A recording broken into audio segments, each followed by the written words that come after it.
ब्रजवासी आई। कथा अच्छी लगे तो प्लीज कंस चैनल ने को भेजा, सब्सक्राइब करें। रूप बदल करके आई, सुंदरी बन करके आई। जैसे ही पूतना पहुंची गोकुल, सब ब्रजवासी उसके रूप माधुरी, उसकी चाल माधुरी, उसके गतिविधियों को देख करके आनंदित हो गए। अरे देखो तो कितनी सुंदर है, इसके वस्त्र कितने बढ़िया हैं। बंधुओं, एक बात हमारी सुनिएगा, प्रभावशाली व्यक्ति को जीवन में ज्यादा अधिकार मत दीजिए। अगर देना है तो स्वभावशाली व्यक्ति को अधिकार दीजिए। प्रभाव देख करके अगर किसी व्यक्ति के आप बहुत समीप जाओगे तो प्रभाव का एक स्वरूप होता है, कुछ दिनों बाद घटने लगता है। पर स्वभाव का धनी व्यक्ति अंतिम समय तक प्रिय लगता है, अंतिम समय तक अच्छा लगता है। इसलिए अगर जो यहां कुछ युवा बैठे हैं, विवाह का प्रस्ताव आवे, बहुत सुंदर को मत चुनिएगा, बहुत सुंदर हो ऐसा चयन मत कीजिएगा।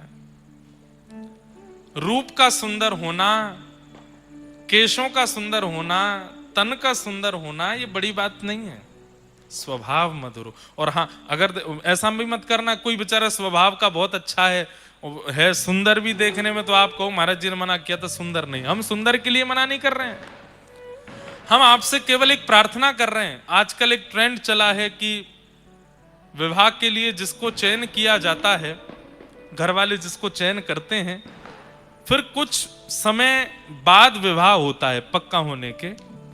उस बीच के दरमियान में क्या देखो, रूप मत देखना, रंग मत देखना, यौवन मत देखना, केश मत देखना, स्वभाव देखना, स्वभाव कैसा है। और सबसे बड़ी बात, ठाकुर जी की कथा से प्रेम करे, ठाकुर जी की सेवा से प्रेम करे, ब्रजवासीन से प्रेम करे, तो फिर कुछ मत देखना, ब्याह कर लेना तुरंत ही। बोले ये सब तो बढ़िया, यही तो कराओ हमारो ब्याह। क्यों? ब्रजवासीन से प्रेम है, ठाकुर जी से प्रेम है, कथा से प्रेम है। लड़का लड़की जो भी हो, व्रज के प्रति अगर प्रीति है और व्रजवासियों के प्रति, संतों के प्रति, रसिकों के प्रति, कथा के प्रति, ठाकुर जी के प्रति अगर प्रीति है, सर्वगुण संपन्न होंगे। क्योंकि सत्संग किया होगा उन्होंने, तभी तो प्रेम हो गया ब्रज से, रसिकों से। और सत्संगी व्यक्ति के अंदर गुण आने लगते हैं। सत्संग क्या करता है? अवगुणों को समाप्त करता है, अवगुणों को धीमा करता है, गुणों को प्रकट करता है। अत्यंत सत्संगी वैष्णव हो, तुरंत हामी कर देना। और एक बात कह दें, कितना भी योग्य हो, लेकिन कथा वार्ता सत्संग से अगर दूर रहता है तो घर वालों से कहना, आप चाहे हमें जहां भेज दो, पर कम से इतना विचार कीजिए कि जो परिवार हमें प्राप्त हो वो सत्संगी हो, वो ठाकुर जी का हो। आजकल बंधुओं, नहीं तो भक्त परिवार न मिलने पर बहुत घुटन होती है फिर निर्वहन करने में। इसलिए हमारे युवा भाई बहन अपना विवाह जब निश्चित करें तो ये बस विचार कर लें कि उनका स्वभाव भक्ति में है कि नहीं। भक्ति में है तो विवाह कर लीजिए, आनंद रहेगा। क्योंकि सत्संगी व्यक्ति सहनशील भी होता है, सत्संगी व्यक्ति क्रोधी नहीं होता, सत्संगी व्यक्ति सब प्रकार के गुण जो निर्वहन करने के होते हैं जीवन में, उनमें निपुण होता है, एडजस्टमेंट करना जानता है सत्संग। और एक बात सुनिएगा, अगर कोई व्यक्ति सत्संग करता है और उसके अंदर सहनशीलता नहीं है, एडजस्टमेंट करना नहीं जानता, तो वो सत्संग करता नहीं है, आडंबर कर रहा है। क्योंकि सत्संगी व्यक्ति हर प्रकार की परिस्थिति में रहना सीख जाता है, सत्संग यही तो सिखाता है। तो इसका ध्यान रखिएगा। ब्रजवासी सब पूतना के रूप पर मोहित हो गए, कितनी सुंदर है। सबने बता दिया वो है नंद भवन, पहुंच गई। जैसे ही अंदर प्रवेश किया, यशोदा मैया ने जैसे ही पूतना को देखो, ओ विधाता, तेने मेरो लाला बड़े विलंब से जन्म दियो, कछु दिना पहले जन्म ले लियो हो तो यही तो ब्याह करती अपने लाला को, ऐसी सुंदर। अरे विधाता, तेने एक काम तो खराब कर ही दियो, जो ये पहले भेज दई, अब कम से कम एक काम सवार दियो। या की लाली है जाएगी तो बात अपने लाला को ब्याह कर दूंगी। ये इतनी सुंदर है तो या की लाली भी सुंदर होगी। ठाकुर जी गोद में पड़े पड़े 6 दिन के हैं अभी। 6 दिना के लाला मन में सोच रहे, मैया रुक जा, अभी सासू मां को मुख दिखाऊं तो है। जाकू तू मेरो सास बनावे की सोच रही है, रुक जावा को रूप उजागर करूं तेरे आगे। यशोदा मैया बोली, अरे बहन बड़ी सुंदर हो, कहां ते आई? पास के गांव ते आई। देखो बंधु, एक चीज समझी,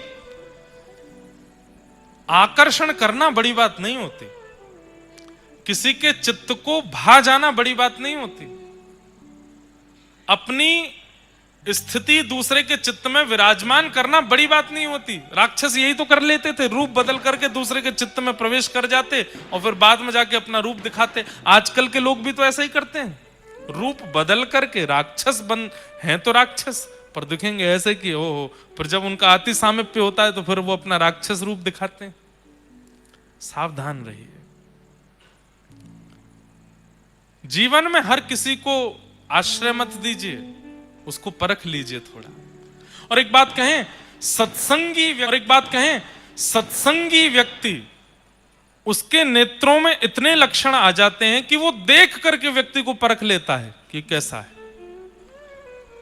दृष्टि मात्र से पता चलने लग जाता है इस व्यक्ति के अंदर कितना भाव है, कितना कुभाव है, किस प्रकार का व्यवहार है। हमने कोई ज्योतिष शास्त्र नहीं पढ़ा, हमें ज्यादा मुंह देखना या हाथ देखना ये सब आते भी नहीं, लेकिन आपको हम सत्य अपनी आप बीती बता रहे हैं। 10 वर्ष कथा करते हुए हो गए, 10 वर्षों में इतना तो मालूम पड़ गया है। रूप कोई सामने आता है तो उसका चेहरा देख करके अनुभव हो जाता है कि ये कितने पानी में हैं भक्ति के, और इनसे कितना संपर्क रखना है। दोष नहीं दिखता, उनके प्रति हीन भाव या दोष भाव नहीं आता, पर अपना दायरा समझ में आ जाता है कि इनको कहां तक लेकर के आना और हमें कहां तक जाना है, इतना समझ आ जाता है। और ये भागवत जी की बड़ी कृपा है। कई बार हमने अपने कई मित्रों को, अपने कई परिकर के लोगों को कई ऐसे लोगों से मिलते देखा, तो हमने समझाया, मैंने भाई हमको वो व्यक्ति ठीक लग नहीं रहा है। नहीं माने अगर हमारे मित्र या परिकर के, तो हम जिद तो नहीं करते, लेकिन बाद में वो कह जाते हैं, बोल आप सही कह रहे थे, वो व्यक्ति ऐसा ही निकला। तो ये कोई सिद्धि नहीं है, ये कोई चमत्कार नहीं है, ये कोई आश्चर्य की बात नहीं है। सत्संग करते करते करते करते मैंने वही बात कही ना, सत्संग क्या करता है? जाड्यम धियो हरति सिंचति वाच सत्यम मानोन्नति दिशतुपाम पा करोति लक्ष्मी तनोति वितनोति च दिक्षु कीर्ति सत्संगति कथय किम न करोति पुंसाम। सत्संग क्या करता है? यही तो करता है, निर्माण करता है आपका। ठाकुर जी मिलेंगे बाद में, पहले आप श्रेष्ठ बनोगे।